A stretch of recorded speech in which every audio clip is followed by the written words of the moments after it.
Hello friends, आज हम लोग एवरेज का क्वेश्चन देखेंगे। एक ही वीडियो में आप लोगों को पूरा एवरेज का कॉन्सेप्ट और ट्रिक पता चल जाएगा। तो देखिए, इसका एक बात आप लोग को हमेशा याद रखना है, औसत बराबर होता है दी गई संख्याओं का योग बटा कुल संख्या। बस इतना याद रखना है, इसी से पूरा चैप्टर कंप्लीट हो जाएगा। देखिए, हम एग्जाम्पल के तौर पे एक क्वेश्चन देख लेते हैं। 2, 5, 7, 9, 12, 15, 20 तक का औसत ज्ञात करना है। तो देखिए, मैंने क्या बोला है कि दी गई जितना भी संख्या दिया गया है इसमें, उसका पहले योग निकाल लीजिए। तो 2 + 5 + 7 + 9 + 12 + 15 + 20। उसके बाद क्या बोला गया है, कुल संख्या। तो कुल कितना संख्या है, 1 2 3 4 5 6 7। इसको गिनती कर लेना है। तो कुल कितनी संख्या है, 7 संख्या है। हम लोग क्या निकाल रहे हैं, एवरेज निकाल रहे हैं। बस आपको एक ट्रिक पता करना रखना है, याद रखना है हमेशा, इसी से पूरा क्लियर हो जाएगा। अब देखिए, इसको जोड़ लेते हैं। तो 5 2 7 7 7 14 14 8 9 9 18 और 14 कितना हुआ। तो देख लीजिए यहाँ पे एक बार फिर से। तो 16 और 14 कितना हुआ, 16 और 14 मिलके 30 हुआ। 30 का 0, बाकी बचा 3 मेरे पास। अब देखिए, 3 और 2 5, एक 6 और एक 7। तो अब आगे नहीं है, 70 हुआ बट्टा 7। अब इस दोनों को डिवाइड करेंगे तो कितना बार में कट रहा है, मुझसे 10 बार में कट रहा है। तो बस इसका एवरेज कितना हो गया, 10 हो गया। अब देखिए नेक्स्ट क्वेश्चन। देखिए अगला हमारा है, यदि 5 संख्याओं का औसत 30 है तो कुल संख्याओं का योगफल ज्ञात करें। योगफल ज्ञात करना है तो हम आप लोग को क्या बताए थे, एक ही फॉर्मूला याद रखना है, एवरेज बराबर total sum by total number. तो देखिए यहाँ पे नंबर दे रखा है, 5 संख्या है मेरे पास जिसका औसत 30 है। तो एवरेज बराबर कितना है मेरे पास, एवरेज मेरे पास 30 है और संख्या कितना है मेरे पास, 5 संख्या है। और पूछ रहा है क्या, टोटल योगफल ज्ञात करें। तो योगफल मेरा ऊपर में लिखा जाता है, तो हम मान लेते हैं उसका टोटल योगफल x रहा होगा। अब इसको हम यदि करते हैं क्रॉस मल्टीप्लिकेशन, तो 30 × 5 हो जाएगा, बराबर कितना होगा x के। तो 30 × 5 करेंगे तो 5 × 15, यानी 150 उस संख्या का टोटल योगफल होगा। ऑप्शन नंबर बी करेक्ट हो जाएगा। नेक्स्ट क्वेश्चन देखिए। देखिए एक क्वेश्चन हमारा बोल रहा है, यदि किसी संख्याओं का योग 180 है तथा औसत 36 है तो कुल संख्या ज्ञात करें। देखिए यहाँ पे मुझे संख्या ज्ञात करने के लिए बोल रहा है, योग कितना दे रखा है, 180 दे रखा है और औसत कितना है, 36 है। तो औसत के सामने हम लोग 36 लिख लेंगे। उसके बाद योगफल देखेंगे कितना दे रखा है, 180 दे रखा है और मुझसे पूछ क्या रहा है, कुल संख्या ज्ञात करें। तो कुल संख्या की जगह पे कुछ नहीं है तो हम मान लेंगे कि x रहा होगा। अब इसको हम काट सकते हैं, तो काटेंगे तो ये जो कटेगा, ये 36 बार में 180 होता है, 36 × 5 180, मतलब x का मान 5 हो जाएगा। मतलब कुल संख्या कितना है, 5 है। आप लोग नहीं समझे होंगे, पता है मुझे। तो देख लीजिए यहाँ पे 36 लिखा हुआ है और 180 बटा x है। अब इसको हम क्रॉस मल्टीप्लिकेशन करेंगे तो x ऊपर जाएगा। तो देखिए यहाँ पे 36x बराबर हो गया मेरे पास कितना, 180। अब x बराबर कितना हो जाएगा, 180 बटा 36। बस यहाँ से काटेंगे तो ये 5 बार में कट जाएगा। आप समझ गए होंगे निश्चित रूप से। तो इसका आंसर कितना हो जाएगा, option number B. Next question देखिए। यदि 5 क्रमागत विषम संख्याओं का मतलब ए बी सी डी और ई का औसत दे रखा है 15, तो इसमें ई का मान ज्ञात करना है। अब देखिए, विषम संख्या मेरे पास दे रखा है, तो एक बात आप लोगों को हमेशा याद रखना है। वो क्या याद रखना है, मैं अभी बता रहा हूँ आप लोगों को, कि जो बीच में मान होता है ना, मध्य में, वो भी एक प्रकार का औसत ही होता है। यदि वो मान, याद रखिएगा, ध्यान से सुनिए, यदि वो मान क्रमागत रूप से जा रहा है तो बीच का मान क्या होता है, वो भी माध्य ही होता है, मतलब औसत ही होता है। तो कितना दे रखा है, ई का मान मेरे पास, सी का मान 15 दे रखा है और बोल रहा है विषम संख्या है। तो 15 के बाद क्या होता है, क्रमागत मतलब लगातार बढ़ रही है। तो लगातार बढ़ते बढ़ते कहाँ चली गई, 15 के बाद 17 होगा, 17 के बाद क्या होगा, 19 होगा, जो कि ई का मान दे देगा। तो ऑप्शन नंबर सी इसका करेक्ट हो जाएगा। एक और क्वेश्चन देखिए। यदि A B C D E F तथा जी का 7 क्रमागत विषम संख्या है तो उसका औसत क्या होगा।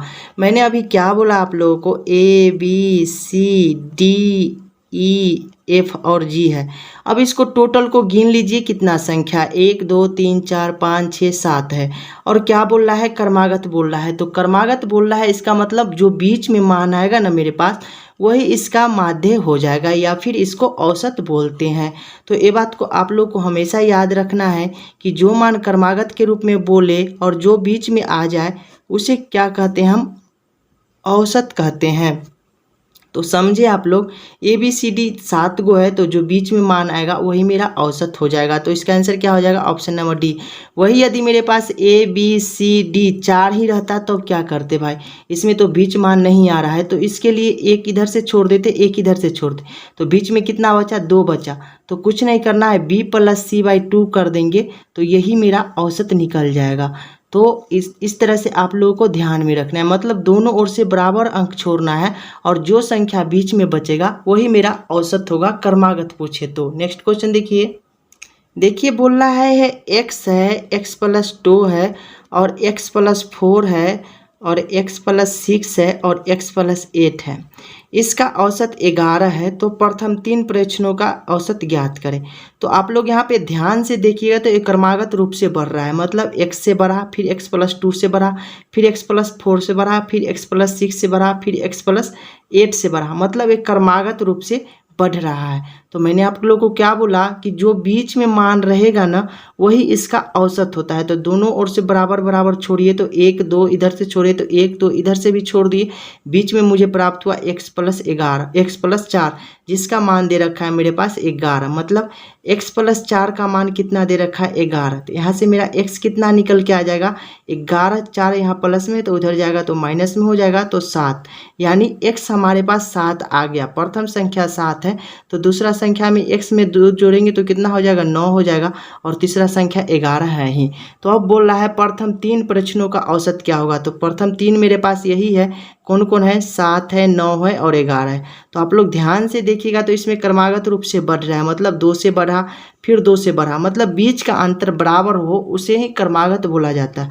तो मैंने क्या बताया था, जो बीच में मान आ जाए क्रमागत संख्या वाला में वही इसका औसत हो जाएगा।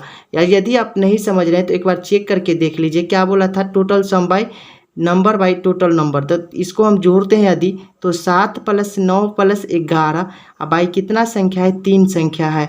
अब इसको जोड़ते हैं तो वो आसान विधि वाला हम लगा रहे हैं यहाँ पे फॉर्मूला, तो 11 और 9 20 और 7 27/3 हो जाएगा। यदि हम काटे तो ये 9 बार में कट गया, तो मेरे पास तो ऐसे भी मान आ गया, लेकिन ये लेंदी हो गया। तो जो बीच में मान आया क्रमागत बोले तो हमेशा याद रखिएगा, जो बीच में मान आएगा वही उसका आंसर हो जाएगा। नेक्स्ट क्वेश्चन देखिए, 9 लगातार आने वाली विषम संख्याओं का औसत 53 है, तो उनमें सबसे छोटी विषम संख्या क्या होगा। तो मैंने क्या बोला, 9 लगातार बोल रहा है या क्रमागत बोल रहा है, बात बराबर ही हुआ। तो हम पहले 9 को संख्या बना लेते हैं, 1 2 3 4 5 6 7 8 9। अब क्या करना है, मैंने क्या बोला था, जो बीच में मान आएगा वही इसका औसत होता है। तो यदि हम 4 इधर से हटा दिए और 4 इधर से हटा दिए तो जो मेरा बीच में मान मिला यही क्या होगा, हमारा औसत होगा, जो कि औसत कितना दे रखा है, 53 दे रखा है। तो मतलब मुझे पता चल गया कि बीच वाला संख्या 53 है। और पूछ रहा है विषम संख्या है और उसमें सबसे छोटी विषम संख्या पूछ रहा है, तो 53 से पहले कौन सा विषम संख्या होगा, आप बता सकते हैं, 51 होगा। फिर 51 से पहले कौन सा विषम संख्या होगा, 49 होगा। फिर 49 से पहले कौन होगा, 47 होगा। फिर 47 से पहले कौन होगा, 45 होगा। मतलब आप लोग समझ रहे हैं विषम संख्या किसे बोल दिया जाता है। यदि नहीं समझ रहे हैं तो डिस्क्रिप्शन में लिंक है, आप लोग नंबर पूरा देख लीजिए कितने प्रकार के होते हैं, अच्छा से समझ जाइएगा। जिसके जो 2 से नहीं कटे उसे विषम संख्या बोलते हैं, और दोनों के बीच में अंतर हमेशा 2 का रहना चाहिए। तो देख लीजिए सबसे छोटी विषम संख्या मेरे पास क्या आ गया, 45 आ गया, जो कि ऑप्शन नंबर ए हो गया।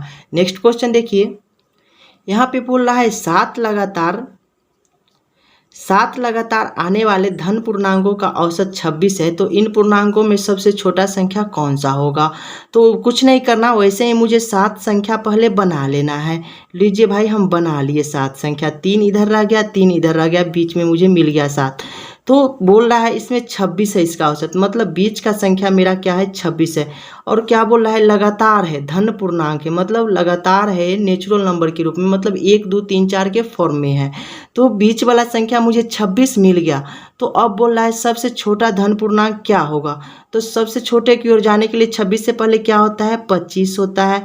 फिर 25 से पहले क्या होता है, 24 होता है। फिर 24 से पहले क्या होता है, 23 होता है। तो मुझे सबसे छोटा संख्या मिल गया, जो कि ऑप्शन नंबर सी में है। समझ गए आप लोग। नेक्स्ट क्वेश्चन देखिए यहाँ पे क्वेश्चन बोल रहा है प्रथम 5 अभाज्य संख्या का औसत ज्ञात करें। तो भाई आप लोगों से निवेदन है, डिस्क्रिप्शन में लिंक है नंबर के प्रकार वाला क्वेश्चन का, मतलब पूरा एक 10 मिनट का वीडियो हो, इसमें पूरा क्लियर बताया गया है कैसा कैसा नंबर होता है। तो आप लोगों को देख लीजिए एक बार। तो प्रथम 5 अभाज्य संख्या का औसत ज्ञात करना है। तो आप लोगों को पता है मेरे पास प्रथम पहला जो अभाज्य संख्या वो 2 है, 2 के बाद 3 है, 3 के बाद 5 है, 5 के बाद 7 है, 7 के बाद 9 नहीं है, 11 है। तो 5 पूरा 1 2 3 4 5, 5 अभाज्य संख्या मुझे प्राप्त हो गए हैं यहाँ पे।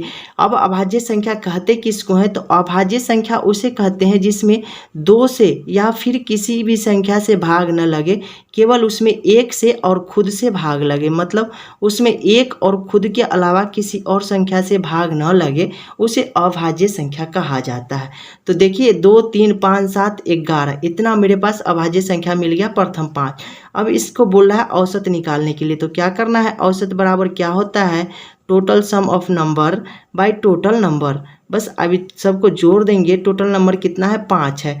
अब 11 और 7 कितना होता है, 18, 18 5 कितना हुआ, 23, 23 और 3 26, 26 और 2 28, 28/5 इसका आंसर हो जाएगा। लेकिन आंसर है पॉइंट में, तो इसको भाग दीजिए तो ये 25 25 पॉइंट 6 25 30, यही इतना इसका आंसर हो जाएगा, जो कि ऑप्शन नंबर ए है। नेक्स्ट क्वेश्चन देखिए, 3 संख्याओं का औसत 60 है। पहली संख्या अन्य 2 संख्याओं के योग के 1/4 है। तो पहली संख्या क्या है, काफ़ी इंपॉर्टेंट क्वेश्चन है।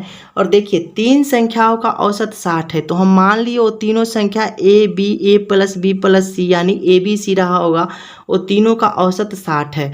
तो औसत का मतलब क्या होता है, आप लोगों को पता है ना, एवरेज बराबर क्या हम बताए थे, टोटल नंबर ऑफ सम। तो ऊपर में क्या लिख देते हैं हम, डायरेक्ट नंबर ऑफ सम लिख देते हैं, बाय टोटल नंबर लिख लेते हैं। तो देखिए यहाँ से यदि हम काम करते हैं तो मुझे मिल रहा है औसत 60 है। और उसके बाद बोल रहा है कि 3 संख्या है, कितने संख्या है, टोटल मेरे पास 3 संख्या है। तो number of sum, total sum मुझे निकालना है। तो क्या करना है, अब यहाँ पे 3 लिख देना है। अब इसको क्रॉस करेंगे तो 36 18, मतलब 180 मुझे मेरे पास कुल संख्याओं का योग मिल गया। क्या मिला, कुल संख्याओं का योग कितना मिला मेरे पास 336 मिल गया, सॉरी 180 मिल गया। अब देखिए अब क्या करते हैं हम, बोल रहा है 2 अन्य संख्या से पहली संख्या जो है 1/4 है। तो मान लीजिए वो दोनों संख्या का योग, तो देखिए बोल रहा है जो पहली संख्या है ना, वो दूसरी संख्या के 1/4 है, योग के 1/4 है, मतलब इस प्रकार से है। तो यदि ये b प्लस सी जो है 4 होगा तो a कितना होगा, 1 होगा। ये इसका कहने का मतलब है। तो देखिए अब बोल रहा है कि ये दोनों a का मान निकालना है। तो अब ये दोनों को हम क्या करेंगे, जोड़ेंगे। तो 4 और 1 कितना होता है मेरे पास, 5 होता है, जो कि रेशियो में प्राप्त होगा। और इतना का मान कुल योग मेरे पास कितना प्राप्त हुआ है, अभी अभी 180 प्राप्त हुआ है। अब इसको काटेंगे, यदि हम रेशियो 1 का मान निकालेंगे तो 36 25 180 होता है, मतलब रेशियो 1 का मान कितना निकला, मेरे पास 36 मिला। अब 36 को क्या करना है, जो मुझसे क्या पूछ रहा है, ए का मान पूछ रहा है। तो गुने 36 कर देंगे, तो 1 गुने 36 बराबर 36, यही इसका आंसर हो गया। आप लोग नहीं समझे, मुझे पता है। देखिए 3 संख्याओं का औसत 60 दे रखा है। पहली संख्या अन्य 2 संख्याओं के एक योग का 1/4 है, मतलब पहली जो संख्या है वो अन्य 2 संख्याओं के योग, ये दोनों संख्या के योग के 1/4 है, मतलब ये दोनों संख्या 4 है तो वो संख्या 1 है। तो बोल रहा है पहली संख्या क्या है, मतलब इस संख्या का मान पूछ रहा है। तो हम लोग क्या जानते हैं, एवरेज बराबर total sum of number by total number. बस यही मैं शुरू से ही बता रहा हूँ। तो एवरेज मेरे पास 60 दे रखा है, कुल नंबर मेरे पास 3 दे रखा है जो कि क्वेश्चन में ही है। हम मुझे क्या निकालना है यहाँ पे, कुल संख्याओं का योग निकालना है, जो कि कुल संख्याओं का योग मेरे पास कितना आ गया, 180 आ गया है। अब 180 आ गया है तो हम ये दोनों को जोड़ेंगे तो 4 1 5 रेशियो में मुझे प्राप्त होगा और रेशियो 1 का मान 36 निकला। अब 36 निकला तो इसमें गुना किए तो मेरे पास ए का मान निकल गया, जो कि ऑप्शन नंबर ए है। नेक्स्ट क्वेश्चन देखिए, 7 संख्याओं का योग 235 है यदि प्रथम 3 संख्याओं का औसत 23 है तथा प्रथम 3 संख्याओं का औसत 42 है। मतलब अंतिम 3 संख्या का औसत कितना है, 42 है। तो चौथी संख्या पूछ रहा है। देखिए वहाँ पे तो मैंने मतलब उसको समझाने के लिए वैसे किया था पिछला बार में, आप लोग को याद होगा। यहाँ पे देखिए 7 संख्याओं का योग कितना है, 235 है। मतलब टोटल 7 नंबर का योग कितना दे रखा है, 235 दे रखा है मेरे पास। अब क्या करना है, यदि प्रथम 3 संख्या का औसत 23 है, मतलब 3 नंबर का औसत कितना है, 23 है। तो 23 है, इसका मतलब इसका योग कितना होगा भाई, यदि इसमें हम 3 से गुना करते हैं तो वही मेरा योग प्राप्त हो जाता है। मतलब 23 गुने 3 करेंगे तो क्या निकलेगा, मेरे पास योगफल निकलेगा। क्या निकलेगा, योगफल निकलेगा, जो कि 23 तिहाई 69 हो गया। तो प्रथम 3 संख्या का योग मुझे निकल गया यहाँ से। अब देखिए अंतिम 3 संख्या का योग निकाल लेते हैं। अंतिम 3 संख्या का योग कितना होगा, तो कितना दे रखा है, 42 है। तो नंबर औसत दे रखा है 42, जबकि मुझे कितना संख्या है, 3 संख्या है। तो 3 संख्या से यदि गुना कर देते हैं तो ही मेरे पास क्या प्राप्त हो जाएगा, कुल योग प्राप्त हो जाएगा। तो 6 दूना 42, 3 दूना 6 और 4 तिहाई 12, 126 प्राप्त हो गया। मतलब 3 संख्या ए और 3 संख्या ए कुल मिला के 69 प्लस 126 बराबर मुझे कितना प्राप्त हो गया, 9 6 15 के 5 हाथ में 1 2 और 1 3 और 6 3 9 और 1 1, 195 मुझे कितना नंबर प्राप्त हो गया, 6 नंबर मिलके प्राप्त हो गया। और 7 नंबर का योग 235 दे रखा है। कॉमन सेंस की बात है, यदि हम 235 में से 195 घटा लेते हैं तो मुझे बीच वाला संख्या चौथी संख्या मिल जाएगा। तो घटा लीजिए भाई, इसमें देर किस बात की है। तो 235 में से हम क्या कर रहे हैं, 195 को घटा रहे हैं। तो घटाएंगे तो कितना प्राप्त होगा, मुझे 40 प्राप्त हो जाएगा, जो कि ऑप्शन नंबर सी है। नेक्स्ट क्वेश्चन देखिए। नेक्स्ट क्वेश्चन देखने से पहले एक बार फिर से समझ लीजिए। 7 नंबर का योग मुझे 235 दे रखा है, जबकि प्रथम 3 संख्या का योग दे रखा है मेरे पास। प्रथम 3 संख्या का योग नहीं दे रखा है, इसमें औसत दे रखा है यहाँ पे 23। अब क्या करेंगे, इसको हम योग में बदल लेंगे। तो योग में बदलने के लिए क्या करेंगे, फॉर्मूला याद होगा आप लोगों को।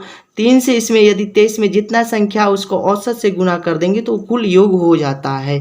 तो बस क्या किए हैं, 23 गुने 3 कर दिए हैं, जिससे कि मुझे कुल योगफल प्राप्त हो गया 69। ये योगफल मैंने क्यों प्राप्त किया, क्योंकि 7 संख्याओं का योगफल मुझे 235 दे रखा है। तो सुविधा के लिए मैंने सोचा योगफल में से ही घटा लूँ। फिर अंतिम संख्या का कितना दे रखा है, 42 दे रखा है। तो फिर क्या करेंगे, 42 गुने 3 करेंगे, क्योंकि 3 संख्या है। तो 3 संख्या से करेंगे तो मेरे पास क्या निकल के आ जाएगा, ये भी एक प्रकार का मेरे पास 3 संख्याओं का योगफल निकल के आ गया। तो 3 संख्या यहाँ पे, 3 संख्या यहाँ पे, तो 3 और 3 संख्या को जोड़ेंगे तो 6 संख्या, मतलब 6 नंबर का मुझे प्राप्त हो गया कि 195 इसका योग है। और मेरे पास 7 संख्या का दे रखा है। तो यदि 7 में से 6 घटाएंगे तो मुझे बीच वाला संख्या निश्चित रूप से मिल जाएगा, जो कि 40 आया है। अब देखिए नेक्स्ट क्वेश्चन। देखिए मैं आप लोगों को एवरेज का क्वेश्चन एक ही वीडियो में समझाने का प्रयास किया हूँ। तो देखिए आप लोगों को तीन ही उसके बाद देखिए यदि वीडियो में इस वीडियो को ज़्यादा से ज़्यादा शेयर जरूर कीजिएगा। तब तक के लिए जय हिंद, जय भारत, वंदे मातरम।